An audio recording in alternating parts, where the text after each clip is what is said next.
Your laptop burns against your thighs at 11:30 p.m. on a Friday as you answer an email for a side hustle, making $200 a month. This is a systemic exhaustion, a cellular weariness that no amount of Saturday morning sleep can ever truly fix. Lying in the dark, scrolling on your phone, you see someone your own age standing next to something you can't afford, explaining how they finally made it. They're selling a dream, and something inside of you leans in. You buy into these side hustle dreams because you are exhausted.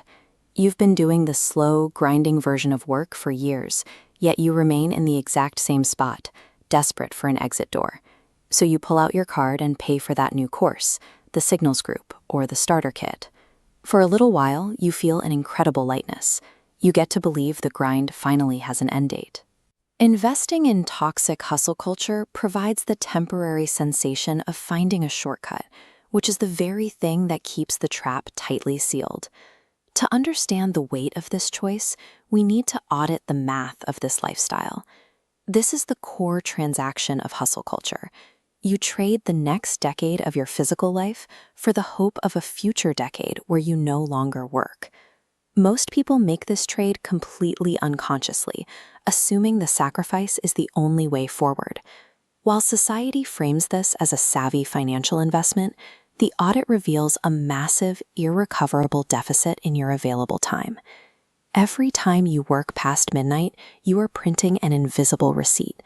This ledger accounts for life experiences, documenting the intangible costs of your labor. You see the line items clearly: the vacation you postponed, the friend's wedding you skipped because the flight felt like an unnecessary expense.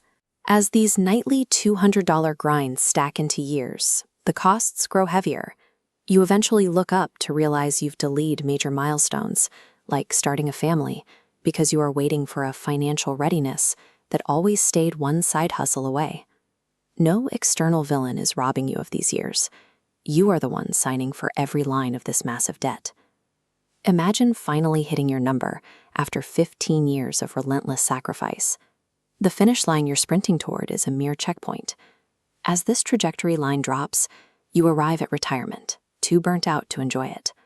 Skipping a decade of Tuesdays leaves you with a funded account and a damaged capacity to live.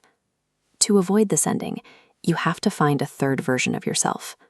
This person exists in the middle ground, balancing ambition with the necessity of the present. You must keep the vacations, the dinners with friends, and the spontaneous moments that make a life. Close the laptop tonight. Stop sacrificing your present vitality for a distant future that was never guaranteed to begin with.